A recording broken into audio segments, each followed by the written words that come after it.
arrivés, etc. Et Mykonos, si vous voulez, c'était vraiment le rêve. Le rêve. Et il faut dire qu'au milieu de 9000 îles, quand même, la Grèce avait de la matière. Oui, alors, elles ne sûr. sont pas toutes habitées, il y en a à peu près 200 habitées. Et les Cyclades, c'est juste un archipel au milieu de plein d'archipels, au cœur de la mer Égée. Alors, eh bien, je vous demande juste d'actionner la machine à remonter le temps. Je me souviens, un air d'harmonica sur un ferry qui filait sous la nuit étoilée. Septembre 1973, j'en étais. C'était le temps des hippies, de la jeunesse routarde et de l'insouciance. En ce temps-là, on débarquait en barque sur le port de Chora. Au petit matin, les ailes des moulins qui n'écrasaient déjà plus le grain nous souhaitaient la bienvenue. La lumière de l'été irradiait, bleue comme la mer Égée. On explorait le marché, poissons frais, légumes et crustacés, ça n'a pas changé. Mykonos ne connaît pas la crise. Pétros, le pélican, la mascotte de l'île, qui porte toujours le nom de ses ascendants, ouvrait les premiers cafés. On était en pleine période hippie. Les premiers gays arrivaient. Il n'y avait pas d'hôtel à l'époque. Les habitants attendaient les touristes à l'arrivée des bateaux et leur proposaient une chambre. Il y en avait beaucoup qui dormaient sur la plage. Oh, le pigeon a pris un coup de chaud. Nous, on découvrait émerveillés les venelles blanches aux maisons Cholet, aux volets bleus Égée. Archétype du village cycladique au cœur d'un archipel qui compte pas moins de 56 îles, Mykonos possède à peu près autant de chapelles que de familles. Savez-vous pourquoi ? Bon, il faut bien l'avouer, jadis, les habitants pratiquaient la piraterie et en cas de pépin, ils faisaient le vœu d'édifier une chapelle s'ils s'en sortaient.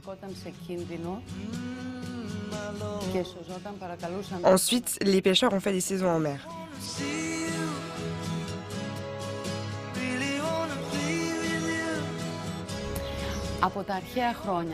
Ce sont les femmes qui ont fait évoluer l'île, en vendant aux touristes des pulls de pêcheurs tricotés par leurs soins, ou encore en ouvrant des hôtels dans leur maison. Ah, le sirtaki, littéralement en grec la danse de l'homme soûl, d'où le verre sur la tête.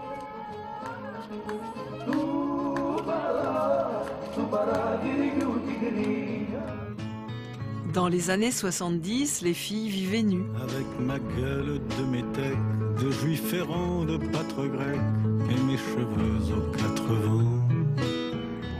Hélios était leur dieu. Mes yeux tout délavés, qui me donnent l'air. Les temps ont changé, les hippies ont laissé la plage aux bobos. Les gays sont restés. Comme dans les années 70, la seconde vie de Mykonos commence à la nuit tombée. À l'heure où les bars s'animent, où l'on s'attable autour d'une moussaka sur les toiles cirées d'une taverne. Sans se presser.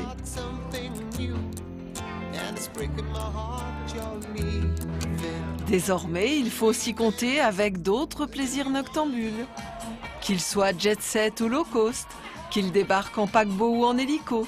Sur les planches, les oiseaux de nuit redoublent d'énergie.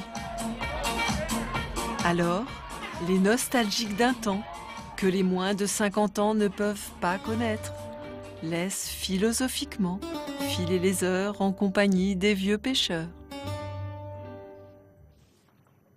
Il y a une chose qui n'a absolument pas changé, c'est la beauté des jeunes filles là-bas, que ce soit en 2012 ou en 71. Au début du sujet, il y avait une jeune femme absolument ravissante. Ouais, en bleu. Ça se termine toujours par os. Hein. Oui. En Romeshkos, moi qui Surtout pour les Cyclades, Très, mais très après, sympa. quand vous allez dans les îles de Dodécanèse ou dans les îles ioniennes qui Égéennes, remontent jusqu'à l'Albanie, les